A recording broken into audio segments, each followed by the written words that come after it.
संताची पायी हा माझा विश्वास सर्व भावेदास झालो त्यांचा त्याची माझे हित करीती सकळ जेणे हा गोपाळ कृपा करी भागलिया माझा वाहतील कडे त्यांची निजोडे सर्व सुख त्याची माझे हित करीती सकळ जेणे हा गोपाळ कृपा करी तुका म्हणे शेषा सेविना वाडी वचन न मोडी बोलिले रे त्याची माझे हित करीती सकळ जेणे हा गोपाळ कृपा करी विठ्ठल विठ्ठल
रायगडी मंदिरी वसे माझा राया चरणी अर्पितो अजन्मही काया जगदीश्वराशी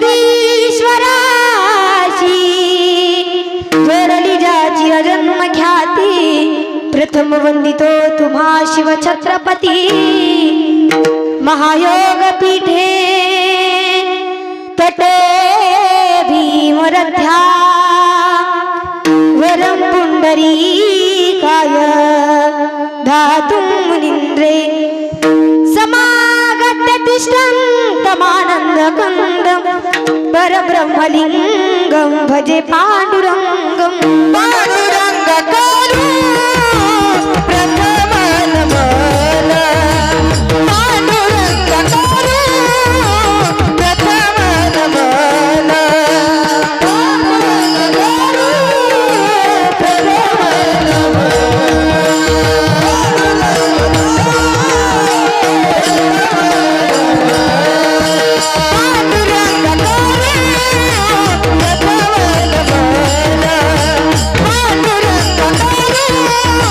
प्रथम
सुधाचिया त्यांच्या कृपादारे कथेचा विस्तार बाबाजी सद्गुरुदास तुका कलावज्ञ जियो धरार्थावतारम कलंकं तेजो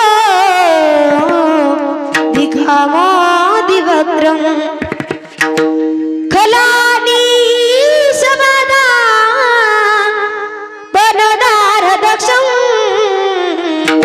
समाधिस्थमूर्तिं भजे ज्ञानदेवं ओम नमो ज्ञानेश्वरा ओम नमो ज्ञानेश्वरा ओम नमो ज्ञानेश्वरा ओम नमो ज्ञानेश्वरा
हेलो हेलो ओम नमो ज्ञानेश्वरा करुणा करा दयाळा तुमचा अनुग्रह लाधालो पावन झालो चराचरी मस्तक हे पायावरी या वारकरी संतांच्या सेवी लागी सेवक झालो तुमच्या लागल निज चरणा सारे तीर्थ धामापके चरणा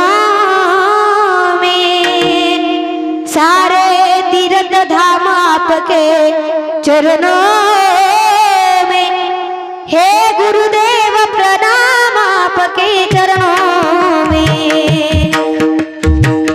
गुरु मेरी पूजा गुरु गोविंद गुरु मेरा पार ब्रह्म गुरु भगवंत गुरुर ब्रह्मा गुरुर विष्णु गुरुर्देव महेश्वरा गुरुर साक्षात परब्रह्म तस्मै श्री गुरवे नमः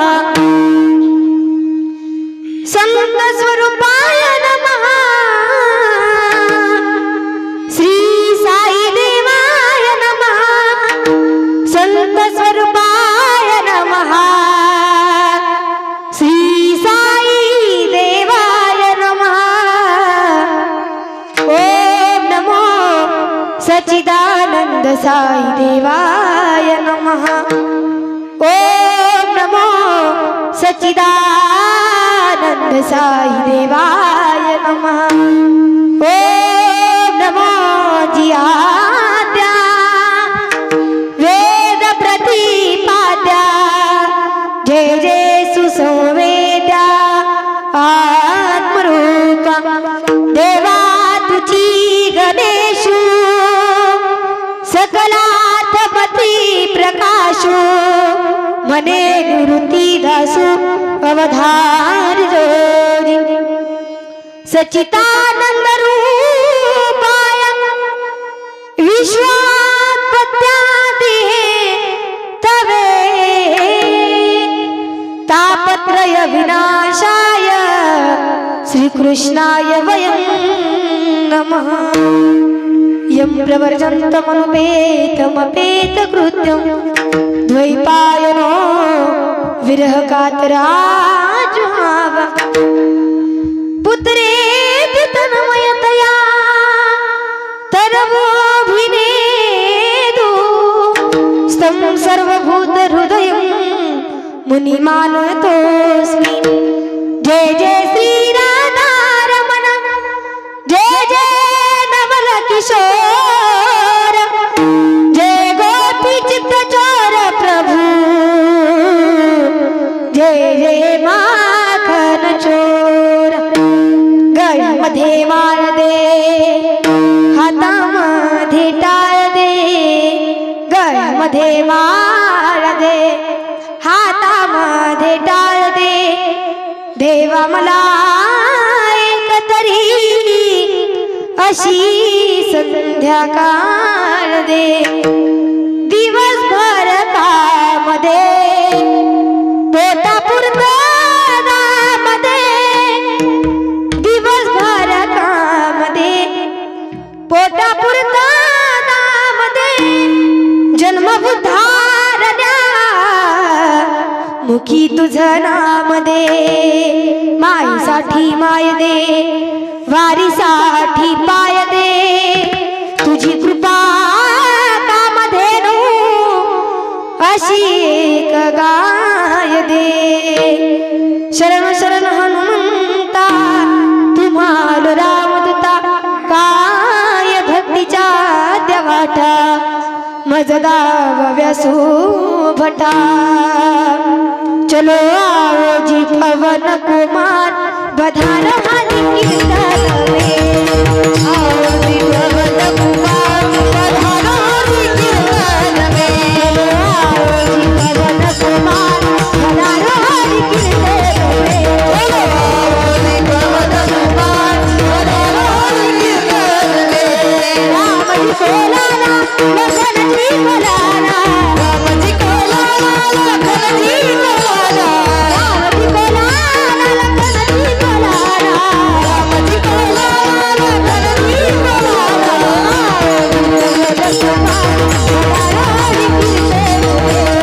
आओ जी पवन कुमार बधारो हरि कीर्तन में, राजा राम राम राम सीता राम राम राम, राजा राम राम राम सीता राम राम राम, राजा राम राम राम सीता राम राम राम, राजा राम राम राम सीता राम राम राम, राजा राम राम राम सीता राम राम राम, राजा राम राम राम सीता राम राम राम, राजा राम राम राम सीता राम राम राम, राजा राम राम सीता राम राम राम। आओ जी पवन कुमार बधारो हरि कीर्तन में, आओ जी पवन कुमार बधारो हरि कीर्तन में, आओ जी पवन कुमार बधारो हरि कीर्तन में, आओ जी पवन कुमार बधारो हरि कीर्तन में, बधारो हरि कीर्तन, बधारो हरि कीर्तन। संताची बाई हा माझा विश्वास, सर्व भाविदास झालो टंक, तेची माझी हिता करीती सकळ, जेणे हा गोपाळ कृपा करी। प्रस्तुत प्राप्त प्रसंगी प्राप्त स्थळी कीर्तनरूपी सेवेकरिता निवडलेला अभंग अखिल कोट ब्रह्मांड नायक भगवान पंढरीशी पांडुरंग परमात्म्याचे असणारे लाडके लढीवाळ भक्त, नव्हे नव्हे तर ज्यांनी हे हिंदवी स्वराज्य स्थापन केलं असे असणारे छत्रपती शिवाजी राजे आणि राजांनाही उपदेश करणारे। राजे, आमच्या हातामध्ये माळ असणं हा आमचा परमार्थ आहे, परंतु तुमच्या हातामध्ये ढाल आणि तलवार असणं हा तुमचा परमार्थ आहे, असा उपदेश करणारे वैराग्य राग रसिक संत शिरोमणी जगद्गुरु जगतवंदनीय तुकोबाराया यांचा उत्कृष्ट असा 4 चरणाचा अभंग आज आपण या ठिकाणी कीर्तन रूपी सेवेकरिता निवडला। विठ्ठल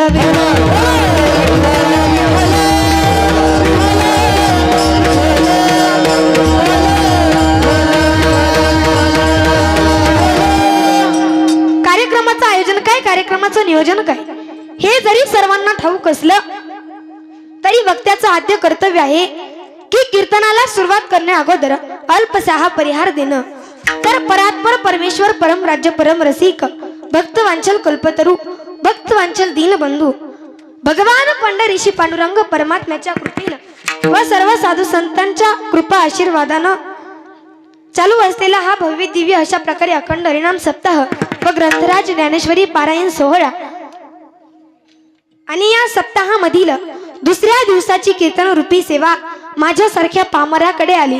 खरं तर माझं परम भाग्य मी या ठिकाणी समजते। माझं पामर आहे काय थोर पण पायीची वाहन पायी भरी। खरं तर एवढं सुंदर आयोजन, एवढं सुंदर नियोजन आपल्या गावकरी मंडळींनी या ठिकाणी केलेलं आहे। सुंदर अशी साऊंड सिस्टीम आहे व तसेच महाराष्ट्रातील सुप्रसिद्ध मृदुंगाचार्य ते देखील या ठिकाणी आसाराम महाराज साबळे ते देखील या ठिकाणी वादन करण्यासाठी आहेत। गायनाचार्य असतील सर्वच उत्कृष्ट अशा प्रकारे गायनाचार्य टाळकरी मंडळी सर्वच या ठिकाणी। खरं तर या ठिकाणी सर्वजण माझ्यापेक्षा वयाने ज्ञानाने तपाने सामर्थ्याने सर्वजण माझ्यापेक्षा मोठे आहेत। आपले गायनाचार्य महाराष्ट्रातील सुप्रसिद्ध ख्यातनाम गायनाचार्य हरिभक्त परायण। खरं तर त्यांचं नाव मी घ्यावं इतपत माझा अधिकार नाही, परंतु एक त्यांनी या ठिकाणी सुंदर अशी चाल गायली अशी असणारे झुका गुरुजी ती देखील या ठिकाणी समोर बसलेले आहेत। खरं तर सर्वजण माझ्यापेक्षा या ठिकाणी मोठे आहेत आणि या सर्वांसमोर महाराज माणसांसमोर कीर्तन करायला काहीच वाटत नाही, परंतु मोठ्या माणसांसमोर कीर्तन करण्याची फार भीती वाटत असते बरं का। या ठिकाणी सर्वजण माझ्यापेक्षा मोठे आहेत आणि यांच्या समोर मी काय बोलणार आहे, परंतु तरी देखील जे काही असेल त्या ठिकाणी मांडण्याचा प्रयत्न करते। सर्वांच्या ठिकाणी आभार मानते। समस्त ग्रामस्थ दांडेगावकर मंडळी सर्वांच्या ठिकाणी आभार मानते। या ठिकाणी तुम्ही कीर्तन करण्याची मला संधी दिली। विठ्ठल विठ्ठल।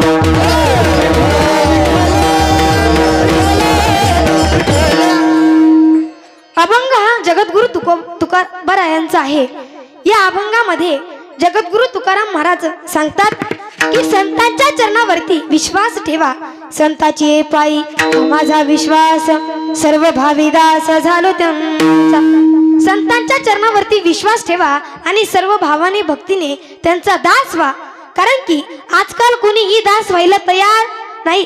प्रत्येकाला वाटतं मी मालक असावा, मी मालक झालो पाहिजे, परंतु मी दास असावा असं कुणालाही वाटत नाही। दास्यत्व स्वीकारलं आमच्या हनुमंतरायांनी।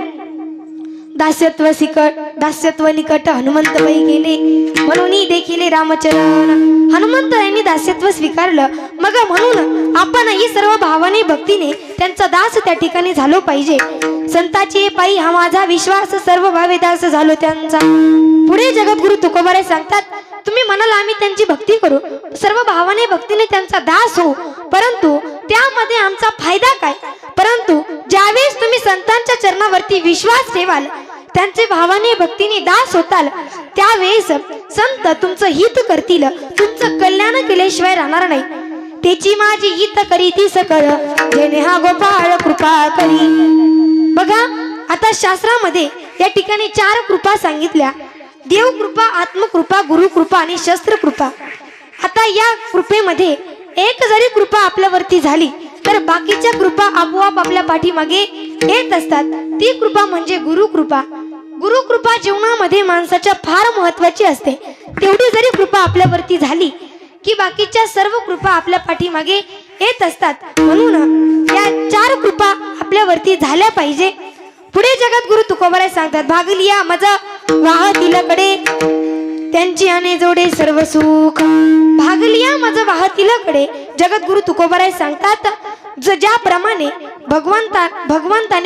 भगवंताच्या जवळ ज्याप्रमाणे सर्व साधू संत मंडळी आहेत, सर्व संत ज्याप्रमाणे आहेत, कोणी भगवंताच्या बोटाला धरले, कोणी भगवंताने कुणाला कडेवरती घेतले, विठू माझा लेकूर बाळा संगे गोपाळांचा मेळा, त्याचप्रमाणे संत देखील परमार्थ करत असताना या परमार्थाच्या वाटचालीमध्ये जो कोणी एखादा भक्त जर थकला, एखादा साधक जर थकला, तर भगवंताप्रमाणे संत देखील त्याला उचलून कडेवरती घेतात।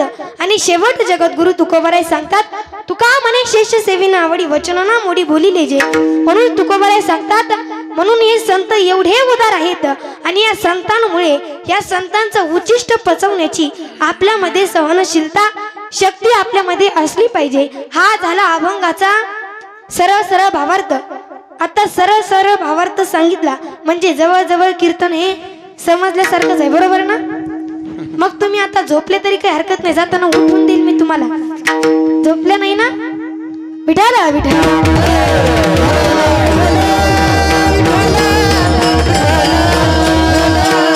बघा, ज्या महात्म्याचा, ज्या योगीराजाचा अभंग आज आपण सेवेकरिता निवडला, त्या महापुरुषाबद्दल जर बोलायला गेलं, त्या महापुरुषाचा अधिकार जर पाहायला गेलं तर तुटका खाट फुटका माट परंतु डायरेक्ट वैकुंठाची वाट अशी असणारे अधिकार संपन्न जगद्गुरु तुकोबाराया या महापुरुषाचा अभंग आज आपण या ठिकाणी कीर्तन रूपी सेवेकरिता निवडला. तर या महापुरुषाबद्दल अनेकांनी आपली भावना व्यक्त केलेली आहे की तुकोबाराया म्हणजे नेमकं काय आहेत. तुकाराम तुकाराम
तुमचं नाव ऐकल्याच्या नंतर कोण घाबरतं, परंतु जगद्गुरु तुकोबारायाचं नाव ऐकल्याच्या नंतर यमाच्या अंगाला कंप सुटावा हा महिमा तुकोबारायांचा आहे. जगद्गुरु तुकोबारायांच्या वाणीमध्ये फार ताकद आहे, तुकोबारायांच्या नामामध्ये फार ताकद आहे. नवे नवे तर तुकोबारायांच्या पाऊल वाटेमध्ये फार ताकद आहे. नवे नवे तर तुकोबारायांच्या संदर्भातील सर्व ज्या काही गोष्टी आहेत त्या सर्वांमध्येच फार ताकद आहे. तुकोबारायांच्या पाऊल वाटेमध्ये काय ताकद आहे बघा, सांगून जाईल तुम्हाला. तुकोबारायांच्या वाटेनं चालायचे, ती वाट देवाचं भजन करायचे. बघा, सांगेन मी तुम्हाला सविस्तर करून. आपली वाट लागली तरी आपण विठ्ठल विठ्ठल म्हणत नाही, परंतु जगद्गुरु तुकोबाराय ज्या वाटेनं चालायचे ती पायवाट देवाचं भजन करायचे. एवढं तुकोबारायांची भक्ती होती, एवढा त्यांचा अधिकार होता. बघा, जगद्गुरु तुकोबाराय भजनाकरिता भंडार डोंगरावरती जायचे, भामचंद्र डोंगरावरती जायचे, घोरड डोंगरावरती त्या ठिकाणी जायचे. आता जिजाबाई फार बोलत होत्या त्यांना, एवढं बोलत होत्या जिजाबाई त्यांना. आपल्या काय बोलतात महाराज आपल्याला, जिजाबाई एवढं बोलत होत्या त्यांना. बघा, परंतु जरी जिजाबाई त्यांना बोलत असल्या तरी देखील जिजाबाईंच्या जीवनामध्ये एक नियम होता, एक त्यांच्या जीवनामध्ये नियम होता. तो म्हणजे कोणता की आपलं कपाळावरचं कुंकू, आपल्या पायातील जोडवं, गळ्यातील मंगळसूत्र, आपलं सौभाग्य ज्याच्यामुळे आहे ते जेवलंय का नाही हे त्या अगोदर बघत होत्या. आता हे तुमच्या बघतात का नाही हे मी तुम्हाला विचारणार नाही, तो अधिकारही मला नाही. परंतु जगद्गुरु तुकोबारायांच्या ज्या सौभाग्यवती होत्या त्या जगद्गुरु तुकोबाराय जेवल्याशिवाय जेवत नव्हत्या. आता तुकोबारायांना जेवायचंय, परंतु तुकोबाराय त्यांना एका जागेवर सापडत होते का? नाही. आता तुकोबारायांना जेवायचंय, मग भाजी बनवावी, चपाती बनवावी, टोपल्यामध्ये भरावी, ते त्याच्यावरती झाकण ठेवावं, आपल्या डोक्यावरती उचलून घ्यावं आणि निघावं महाराजांचा शोध घेत घेत. त्या ठिकाणी आता त्या काळी मोबाईल सुद्धा नव्हते. फोन करून विचारलं असतं महाराज तुम्ही कुठे आहेत, परंतु त्या काळी मोबाईल सुद्धा नव्हते आणि त्यावेळेस रस्ते सुद्धा चांगले नव्हते. आता भंडार डोंगरावरती रस्ता झाला म्हणून आपल्याला काही वाटत नाही, परंतु जुन्या काळी जे भंडाऱ्यावरती आपल्यातीलही काही लोक गेले असतील त्यांना विचारा भंडाऱ्याची अवस्था काय होती. जिजाबाई चालायच्या, भामचंद्र डोंगरावरती पाहावं, तिथं नाही सापडले. भंडारी डोंगरावरती पाहावं, तिथंही नाही सापडले. घोर डोंगरावरती पाहावं, मग कुठेतरी एका जागेवरती महाराज सापडले की महाराजांवरती चिडावं, बोलण्यातून चीड व्यक्त करावी. अहो महाराज, कुठेतरी एका जागेवरती थांबत जा ना तुम्ही, कुठेतरी एका जागेवरती थांबत जा ना. शोधायचं किती असतं, कुठं कुठं शोधायचं मी तुम्हाला. रोज 3ही डोंगर चढावीत, खाली उतरावीत, एवढं सर्व ओझं घेऊन. तेव्हा जगद्गुरु तुकोबाराय सांगतात, अगं आवले, तुला चढण्याची आणि उतरण्याची काहीही गरज नाही. तुला सर्व ओझं घेऊन चढण्याची आणि उतरण्याची काहीच गरज नाही. तू एक काम कर, डोंगर चढण्या अगोदर पाय वाटेला कान लाव आणि जी पायवाट देवाचं भजन करेल समजावं त्या वाटेनं मी गेलोय. आता जिजाबाई त्या ठिकाणी वैतागलेल्या होत्या. डोक्यावरचं टोपलं घेतलं आणि धनकन खाली आदळलं. म्हणे महाराज, कुठे इथं माणसाचे थोबाड पटकन विठ्ठल विठ्ठल म्हणत नाही आणि तुम्ही लागले मला सांगायला की पायवाट देवाचं भजन करते. मग जगद्गुरु तुकोबाराय म्हणतात, अगं मला जास्त बोलायला लावू नको, तू प्रॅक्टिकली करून पहा. आता जिजाबाई घरी आल्या. घरी आल्याच्या नंतर अख्खी रात्र विचारामध्ये गेली. खरंच पायवाट देवाचं भजन करत असेल का, खरंच पायवाट देवाचं भजन करत असेल का. आणि जी पायवाट देवाचं भजन करते त्या पायवाटेनं माझेच पती गेलेत का दुसऱ्या एखादा साधू महात्मा गेलाय. जिजाबाई घरी आल्या. दुसऱ्या दिवशी सकाळ झाली. अख्खी रात्र विचारामध्ये गेली. सकाळ झाली, सर्व काम त्या ठिकाणी आवरलं. पुन्हा भाजी बनवली, चपाती बनवली, टोपलीमध्ये भरली, त्यावरती झाकण ठेवलं, चुंबळ केली आणि डोक्यावरती घेऊन निघाल्या. बरं दुपार झाली. फार ऊन त्या ठिकाणी पडलेलं होतं आणि पुन्हा डोंगर चढायचा चढायचा डोक्यामध्ये विचार आला. कपाळावरती आठ्या गोळा झाल्या, परंतु मनामध्ये हसू निर्माण झालं. मनामध्ये एक भाव जागा झाला की आज आपल्याला आपल्या पतीची पाय वाटेवरून परीक्षा घ्यायची की खरंच पायवाट देवाचं भजन करते का. आणि जी पायवाट देवाचं भजन करते त्या वाटेनं माझेच पती गेलेत का दुसरा एखादा साधू महात्मा गेलाय. आता जिजाबाईंनी डोक्यावरचं टोपलं खाली टेकवलं, खाली वाकले, आपले गुडघे टेकवले आणि आपला कान त्या ठिकाणी त्या पायवाटेला लावला. तर ती पायवाट देवाचं भजन करत होती. ती पायवाट त्या ठिकाणी म्हणत होती, मेरो राधा रमन गिरिधारी गिरिधारी श्याम बनवाई. मेरो राधा रमन गिरिधारी गिरिधारी श्याम बनवाई. मेरो राधा रमन गिरिधारी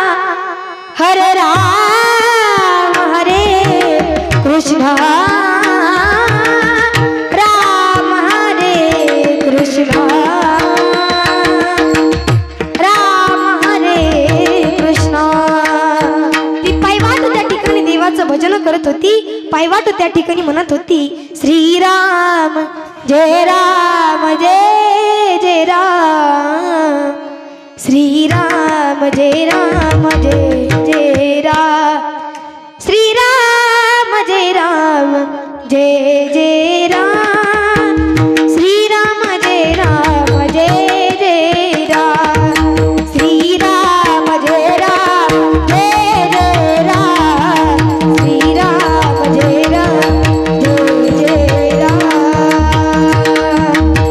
ती पायवाट देवाचं भजन करू लागली. एवढं सुंदर भजन ती पायवाट देवाचं भजन करत होती. पायवाट त्या ठिकाणी म्हणत होती, विठ्ठला माय बापा पांडुरंगा दीननाथ करुणा करा दया सागरा मेघ श्यामा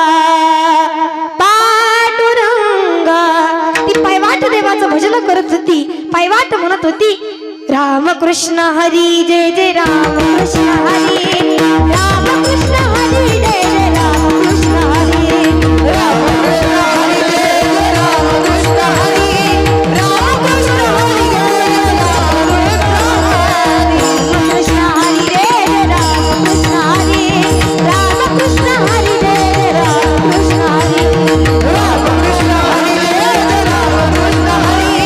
राम कृष्ण हरी जय जय राम कृष्ण हरी, राम कृष्ण हरी जय जय राम कृष्ण हरी, राम कृष्ण हरी जय जय राम कृष्ण हरी, राम कृष्ण हरी जय जय राम कृष्ण हरी, राम कृष्ण हरी जय जय राम कृष्ण हरी, राम कृष्ण हरी जय जय राम कृष्ण हरी, राम कृष्ण हरी जय जय राम कृष्ण हरी, राम कृष्ण हरी जय जय राम कृष्ण हरी, राम कृष्ण हरी जय जय राम कृष्ण हरी.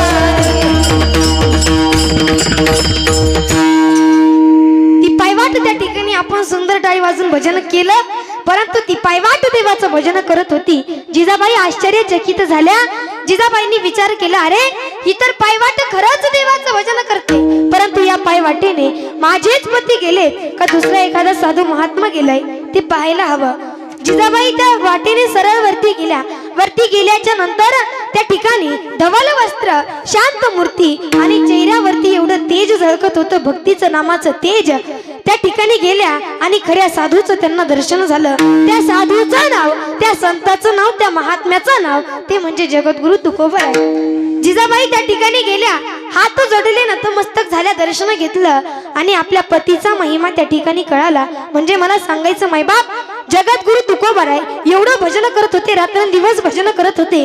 दिन रजनी हाची धंदा, गोविंदाचे पोवाडे, गोविंद गोविंद मना लागलिया छंद, गोविंद गोविंद मना लागलिया छंद, मना लागलिया छंद, मना लागलिया छंद, गोविंद गोविंद मना लागलिया छंद. जगद्गुरु तुकोबाराय रात्रंदिवस भजन करत होते. त्यांना भान राहिलं नव्हतं, स्वतःचं भान राहिलं नव्हतं, स्थळाचं भान राहिलं नव्हतं, काळाचं भान राहिलं नव्हतं, वेळेचं भान राहिलं नव्हतं. नव्हे नव्हे तर मी स्वतः कोण आहे याचं देखील त्यांना भान राहिलं नव्हतं. असो ऐसा कोठे, असो ऐसा कोठे, असो ऐसा कोठे आठवची नाही, असो ऐसा कोठे, असो ऐसा कोठे, आठवची नाही, असो ऐसा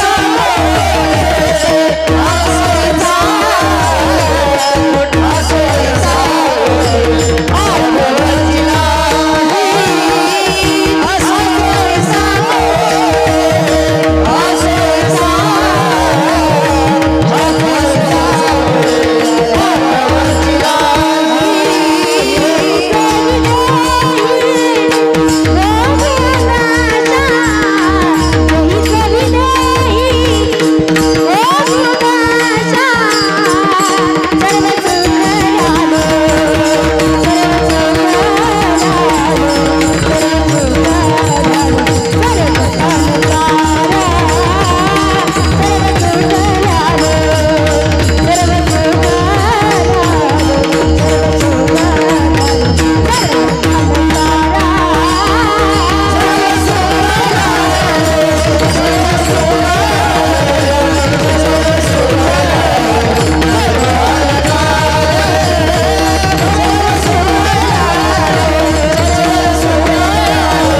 देही चवी देही भोगू दशा जगद्गुरु तुकोबरायांना मी स्वतः हा कोण आहे याचं देखील भान राहिलं नव्हतं, म्हणून त्यांची पायवाट देवाचं भजन करत होती. त्यांचा अधिकार काही सामान्य आहे का? तर नाही. विठ्ठल विठ्ठल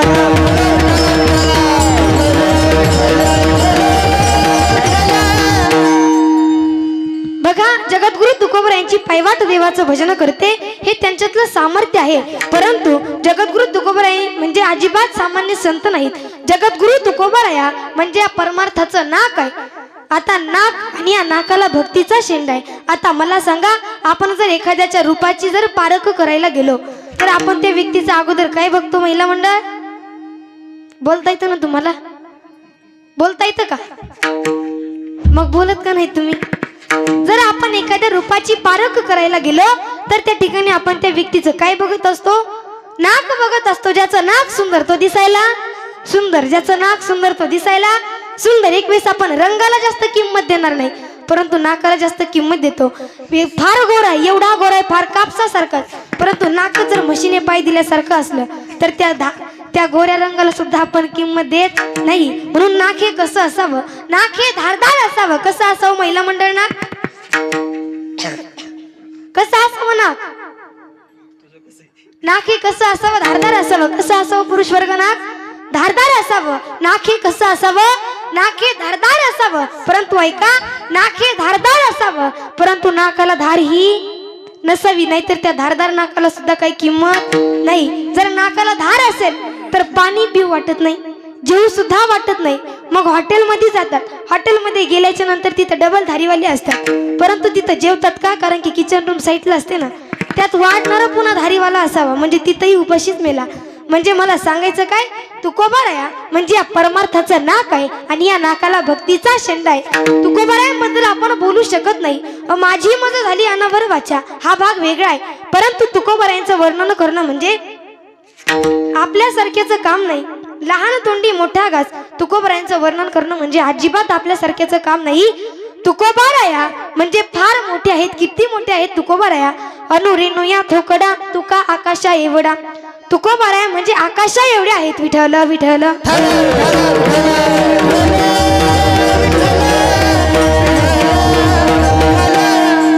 तुकोबराया म्हणजे आकाशा एवढे आहेत आणि हे आभाळा एवढे तुकोबराया.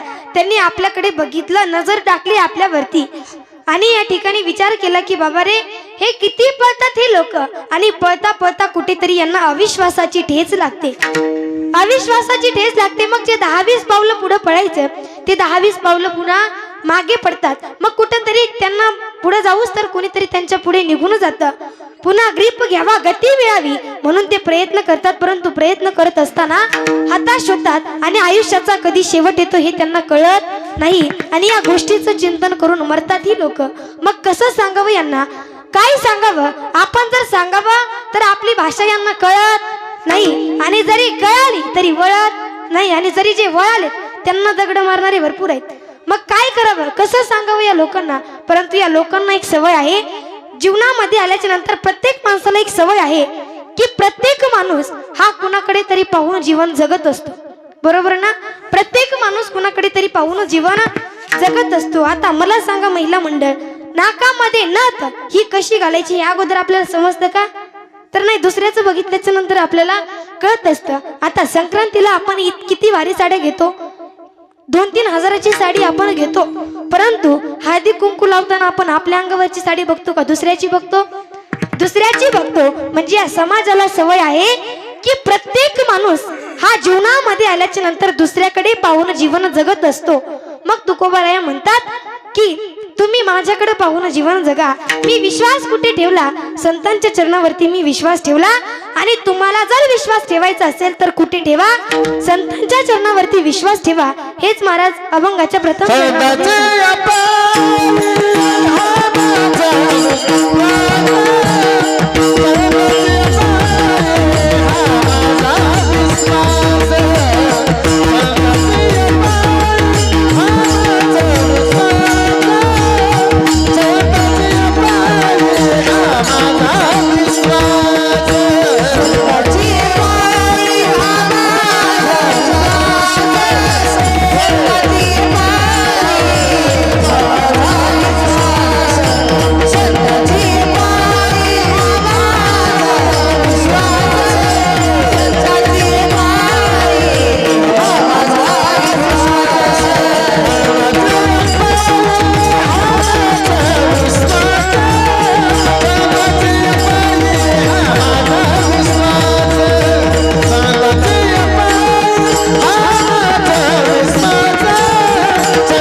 सर्व भाविदास झालो त्यांचा. म्हणून विश्वास हा माणसाने कुठे ठेवला पाहिजे तर संतांच्या चरणावरती आपण विश्वास ठेवला पाहिजे. जगद्गुरु तुकोबाराय सांगतात त्यांनी विश्वास कुठे ठेवला तर संतांचे पायी हा माझा विश्वास.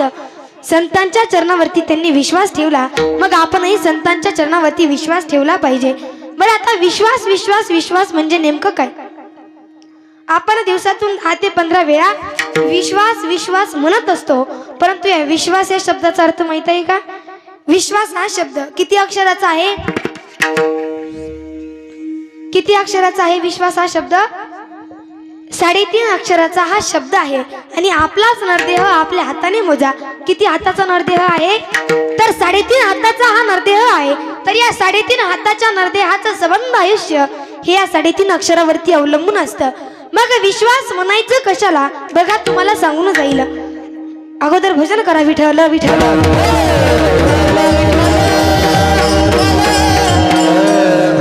विश्वास नेमकं म्हणायचं कशाला बघा, सांगून जाईल. महाभारताचं युद्ध पेटलेलं आहे आणि त्या युद्धामध्ये कौरवांच्याकडे पांडवांच्या 1.5 सैन्य आहे आणि पांडवांच्याकडे 7 अक्षौहिणी सैन्य आहे. आता 7 अक्षौहिणी म्हणजे 21,870 हत्ती, 21,870 घोडे, 1,02,250 पायदळ, हे सर्वांची बेरीज जी होते त्याला 1 अक्षौहिणी म्हणतात. आणि अशा 7 अक्षौहिणी सैन्य हे पांडवांच्याकडे आहे आणि त्यांच्या 1.5 सैन्य हे कौरवांच्याकडे आहे. परंतु तरी देखील पांडवांकडचे जे बलाढ्य योद्धे आहेत त्यांच्या केसाला सुद्धा धक्का लागत नाही. परंतु कौरवांच्याकडचे जे बलाढ्य योद्धे आहेत, द्रोणाचार्य, कृपाचार्य, भीष्माचार्य, सर्व त्या ठिकाणी धारातीर्थ पडतायत, मृत्यूशी त्या ठिकाणी झुंज देत आहेत. आणि हे दुर्योधन आपल्या उघड्या डोळ्यांनी बघतोय की बाबा, पांडवांकडचे जे योद्धे आहेत यांचा एकही योद्धा त्या ठिकाणी त्याच्या केसाला सुद्धा धक्का लागत नाही. परंतु आपल्याकडचे जे योद्धे आहेत ते सर्वजण त्या ठिकाणी धारातीर्थ पडतायत, मृत्यूशी झुंज देत आहेत. याचं कारण काय असेल? तेव्हाच विचार करू लागले, विठ्ठल विठ्ठल.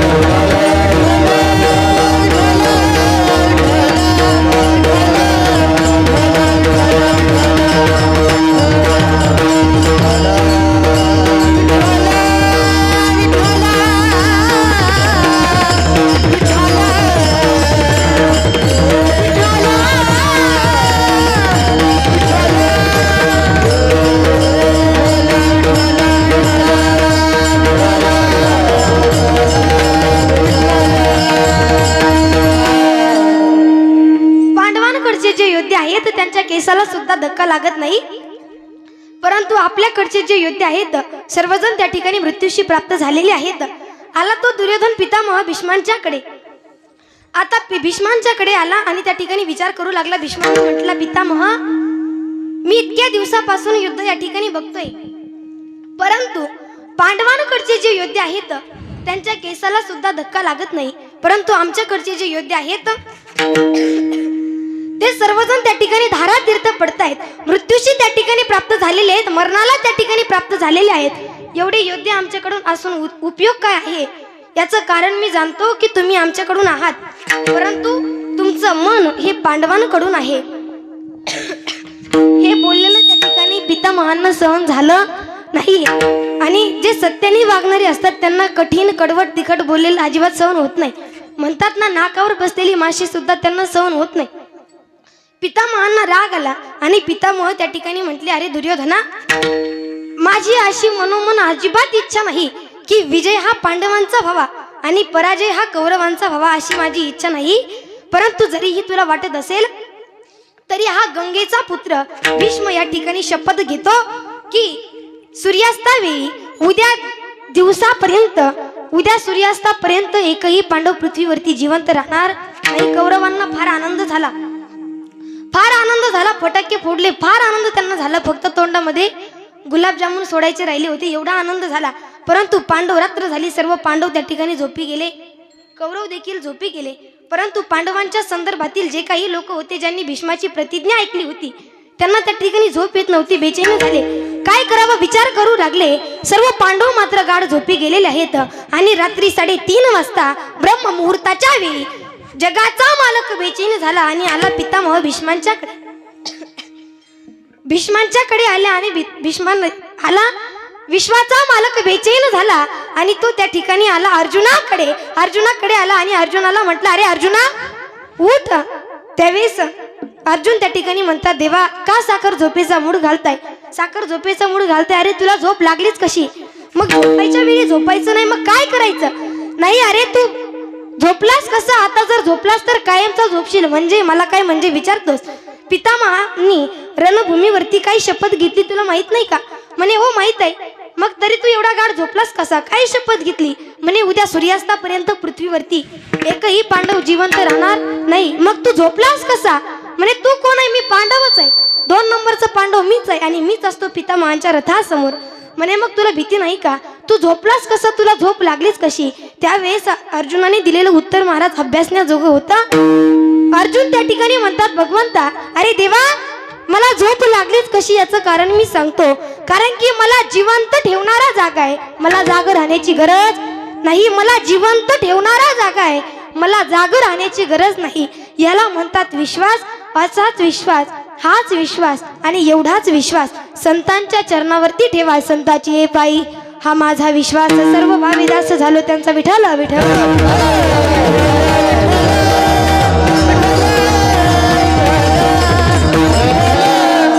संतांच्या चरणावरती विश्वास ठेवा. कारण की मनुष्याच्या जीवनामध्ये बऱ्याच काही गोष्टी ह्या विश्वासावरती अवलंबून असतात. सर्व काही गोष्टी या विश्वासावरती अवलंबून असतात. आता मला सांगा, आपण आजारी पडल्याच्या नंतर कुणाकडे जातो?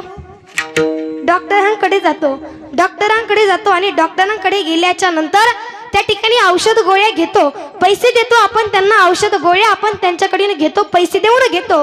परंतु त्याच्या पाठीमागे आपला विश्वास असतो की डॉक्टर आपल्याला बरं होण्याचंच औषध देतील. किंवा आपण आपली मुलगी दुसऱ्याच्या घरामध्ये देतो, लग्न करून आपण आपली मुलगी दुसऱ्याच्या घरामध्ये देतो, हुंडा मागितला हुंडा देतो, मागितले ते आपण खर्च करतो. या पाठीमागे देखील विश्वास आहे की आपल्या लेकराला ते सुखामध्ये सांभाळतील. किंवा दुसऱ्याची मुलगी आपण आपल्या घरी सून म्हणून करून आणतो, त्यावेळेस आपण हुंडा कमी करतो. हुंडा कमी करा म्हटलं की कमी करतो. आता फुकट करूनही मुली भेटत नाही हा भाग वेगळा आहे, परंतु ज्यांना भेटतात हुंडा कमी करा म्हटलं की आपण हुंडा कमी करतो. परंतु त्या ठिकाणी हुंडा आपण कमी करतो, त्याच्या पाठीमागे देखील विश्वास असतो. का? कारण की आपल्याला म्हातारपणी हीच मुलगी सुखामध्ये सांभाळील, आपली सेवा करील. परंतु याच विश्वासावरती माणूस अवलंबून बसतो आणि याच विश्वासाला त्या ठिकाणी तडकन तडा जातो. आणि मग म्हातारी माणसं नीट हरिपाठ काकडा गाठतात महाराज. आणि विश्वासाला तडाच गेला पाहिजे, त्याशिवाय यांना हरिपाठ कीर्तन दिसतच नाही. विश्वासाला तडा कधी जातो? म्हातारीची घरातली ताकद कमी झाल्याच्या नंतर विश्वासाला तडा जात असतो. म्हणून माझी सर्व महिला मंडळांना विनंती आहे, जर तुम्हाला वाटत असेल विश्वासाला तडा जाऊ नये तर आपल्या मुलांवरती चांगले संस्कार करा, आपल्या मुलीवरती चांगले संस्कार करा, आपल्या सुनेवरती धार्मिक संस्कार करा. आपल्या घरामध्ये हरिपाठ करत जा. नाही हरिपाठाला जाता आला, घरामध्ये हरिपाठ करा. सुनेला धार्मिक संस्कार लावा, जेणेकरून कुणाच्याच विश्वासाला तडा जाणार नाही. विठ्ठल विठ्ठल.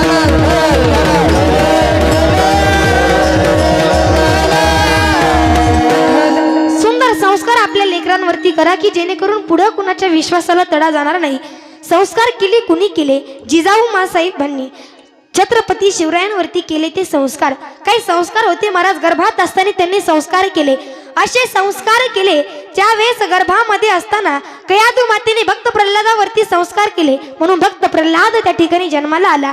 मासाहेब जिजाऊ मातेने योग्य ते संस्कार शिवरायांवरती केले, म्हणून आज आपल्याला या ठिकाणी स्वराज्य बघायला मिळतंय.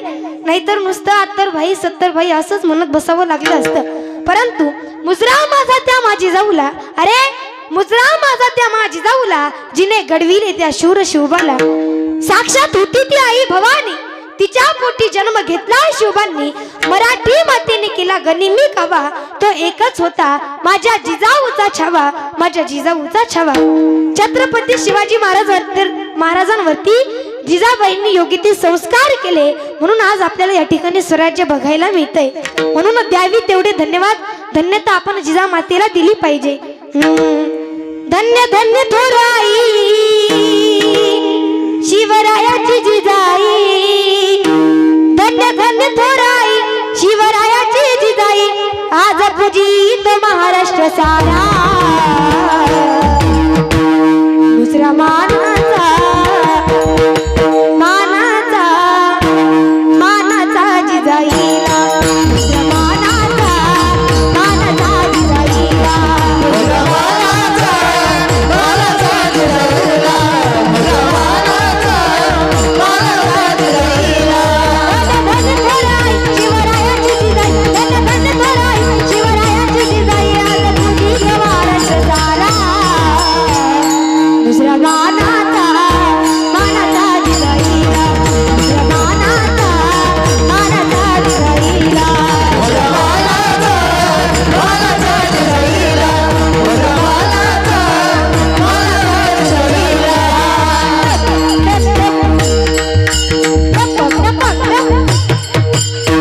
झाले घोडा माझा शिवरायाचा भरतमाळ झाले आता झाले आज गोळा वचन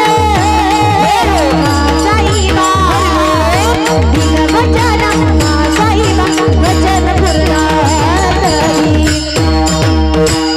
बाई माझा ग शोभराजा ग बसला घोड्यावर शिवराजा ग बसला घोड्यावर शिवराजा ग बसला घोड्यावरी बाई माझा ग बसला घोड्यावरी शिवराजा ग बसला घोड्यावरी शिवराजा ग बसला घोड्यावरी माझ्या जिजाऊची पुण्याई कशाली कराला माझ्या जिजाऊची पुण्याई कशाली कराला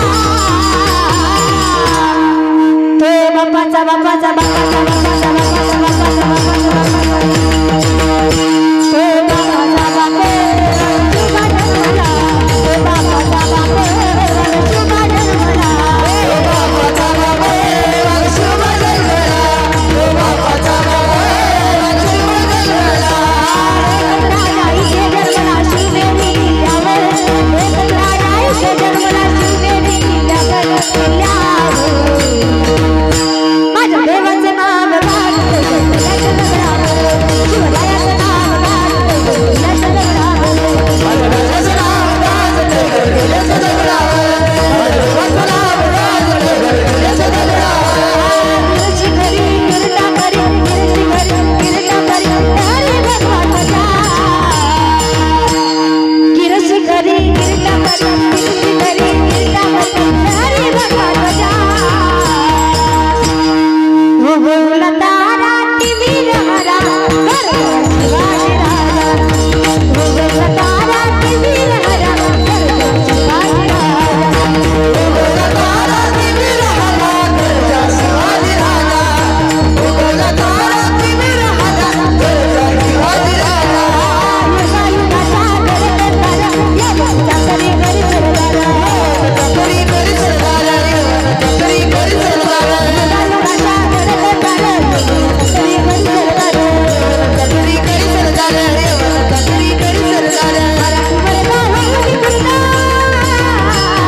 मराठी मरदा वाहुनी पुरला टाकाला शत्रूचा भुजा टाकाला शत्रूचा भुजा